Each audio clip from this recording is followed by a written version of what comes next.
Uhali gani mwanafamilia wa Sports Wave ama mawimbi ya kimichezo. Matumaini yangu ubuheri wa afya na nikukaribishe kwa moyo mkunjufu kuungana nami hapa katika meza ya kimichezo, nikusogezee zile taarifa ambazo zimeweza kunifikia mezani kwangu ukazifahamu, lakini kubwa tu ni kusii wewe ambaye unatembelea chaneli hii kwa wakati huu, basi subscribe hapo chini ili uwe wa kwanza kupata taarifa mbalimbali za kimichezo ambazo nitakuwa nikikusogezea hapo masikioni mwako. Lakini tukiwa tunafahamu kwamba mataifa mbalimbali yapo kule nchini Morocco katika michuano ya mataifa ya Afrika. Hapa nizungumzia AFCON, miongoni mwa timu ambayo ipo ama taifa lilopo kule nchini Morocco, basi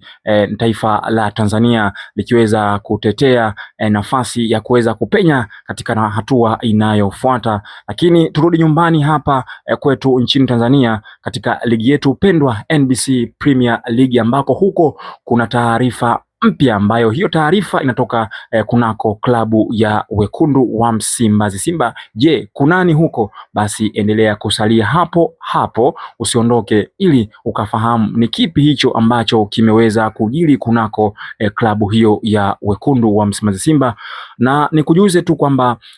klabu ya wekundu wa Msimbazi Simba siku kadhaa iliweza kumtimua kazi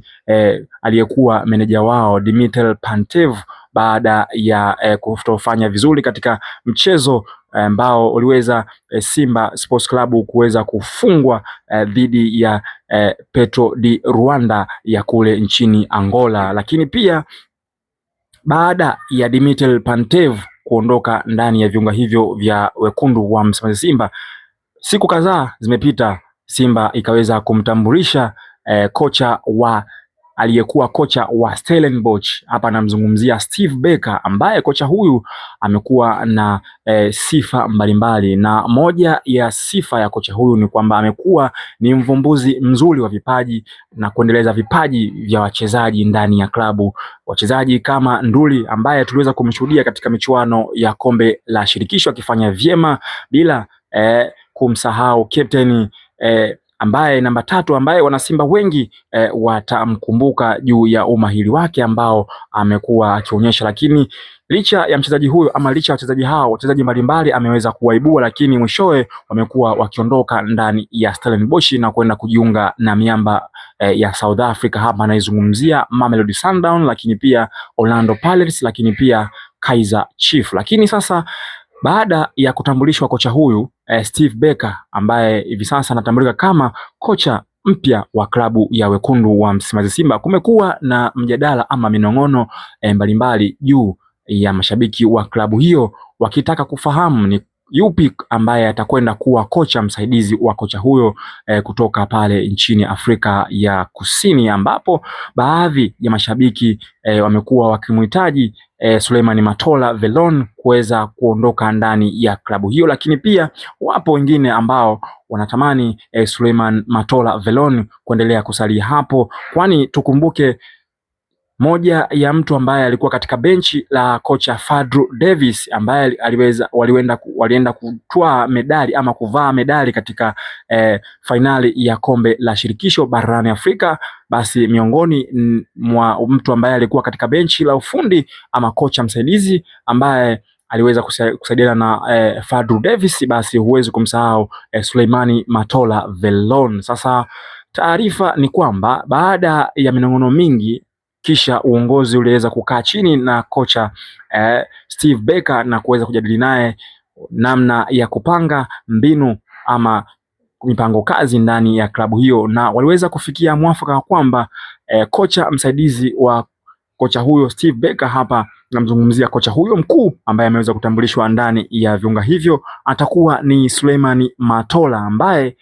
ataendelea kukaa hapo hapo ndani ya klabu ya wekundu wa Msimbazi Simba, akiweza kumsaidia Steve Barker katika mipango mbalimbali ya kukinoa kikosi hicho, ambako hivi sasa kikosi hiko kiko katika harakati mbalimbali ya kuboresha kikosi chake hapa katika mwezi Januari endapo dirisha la usajili litakapofunguliwa. Na taarifa mbalimbali ni kwamba kocha huyu anavutiwa zaidi na mchezaji ambaye anaitwa Jean Charles Ahoua, kwani tukumbuke kwamba kumekuwa na taarifa mbalimbali zikimhusisha Jean Charles Ahoua kuweza kung'atuka ama kuondoka ndani ya kikosi hicho cha wekundu wa Msimbazi Simba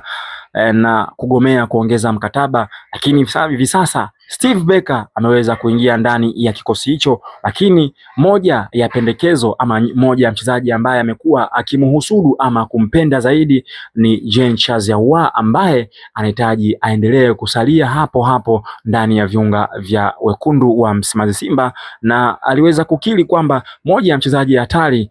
kipindi yuko Stellenbosch ambaye alikuwa na mofia zaidi alikuwa Jean Charles Ahoua. Bana, hiyo ndo taarifa ambayo nimeamua nikusogezee wewe mwanafamilia wa michezo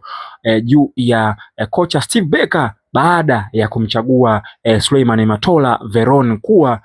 kocha wake msaidizi. Hivyo Suleiman Matola ataendelea kuwa hapo hapo ndani ya viunga vya wekundu wa Msimbazi Simba, akiendelea kushirikiana na benchi la ufundi jipya ambalo litakuja na kocha Steve Barker, ambapo sasa tutakwenda kushuhudia pila minyama pila biliani, ambapo kocha huyu amekuwa na mtindo wa soka la namna yake, kwani tukumbuke kocha huyu amekuwa na mtindo wa soka lenye kasi, lakini pia lenye pasi nyingi. Hivyo tutaweza kushuhudia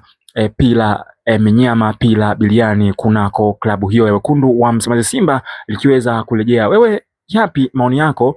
juu ya taarifa hii inayomhusu kocha mkuu Steve Barker, lakini pia akihusishwa Suleiman Matola Veron kuweza kusalia na kocha Steve Barker akimhitaji kuendelea kubaki hapo katika viunga vya wekundu wa Msimbazi Simba ili kuinoa Simba iliyo bora. Bwana, kwa mengi na mengi usisahau kusubscribe katika chaneli yetu pendwa ya Sports Wave ama mawimbi ya kimichezo. Asante na kwaheri.